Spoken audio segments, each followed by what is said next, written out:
நல்வாழ்வு தரும் நவராத்திரி விழா. புரட்டாசி மாதம் ஒரு புனிதமான மாதமாகும்.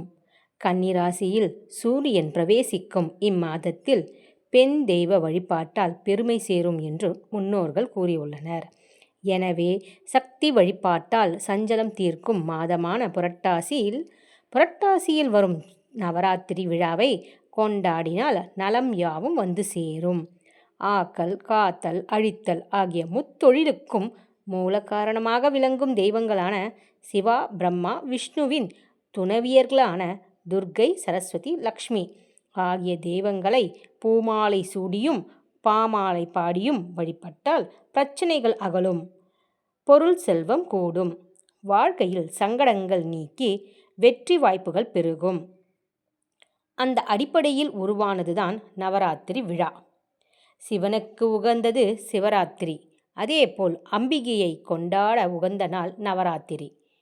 நவம் என்றால் 9 என்றும் ராத்திரி என்றால் இரவு என்றும் பொருள்படும். 9 இரவுகளில் அம்பிகையை கொண்டாடி விரதம் இருந்து வழிபட்டு வந்தால் பொன் பொருள்கள் குவியும் என்று சாஸ்திரம் சொல்கிறது.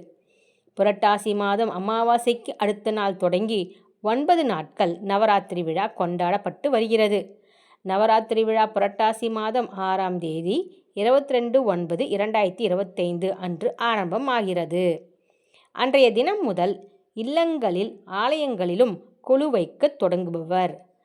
30/9/2025 அன்று துர்காஷ்டமி, 1/10/2025 அன்று சரஸ்வதி பூஜையும், 2/10/2025 அன்று விஜயதசமி நிகழ்வோடு நவராத்திரி முடிவடைகிறது. இந்த நாட்களில் முப்பெரும் தேவியை வழிபட்டால் ஒப்பற்ற வாழ்க்கையும் அமையப்பெறும்.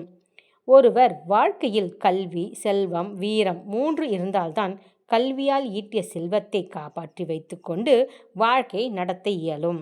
எனவேதான் வீரம் தரும் துர்காதேவியை முதல் 3 நாட்களும், செல்வம் தரும் லட்சுமியை அடுத்த 3 தினங்களும், கல்வி செல்வம் தரும் சரஸ்வதியை அடுத்த 3 நாட்களும் முறையாக பூஜை செய்து வழிபட வேண்டும் என்று நம் முன்னோர்கள் சொல்லி வைத்துள்ளனர். அவ்வாறு வழிபட்டால் இல்லத்தில் சுப நிகழ்ச்சிகள் ஏராளமாக நடைபெற தொடங்கும் என்பது முன்னோர்கள் வாக்கு. தேவியின் அருள் கிடைக்க தேவர்கள் கடும் தவம் செய்தனர். இச்சா சக்தி, கிரியா சக்தி, ஞான சக்தி ஆகிய 3 சக்திகளின் பேரருளை பெற முயற்சி செய்தனர். தேவர்கள் உடலை அசைக்காமல் தவம் செய்த நாட்களில் எல்லா வஸ்துக்களும் அசையாமல் இருந்தன. அதன் நினைவாக கொலு வைத்து கொண்டாடப்படுகிறது.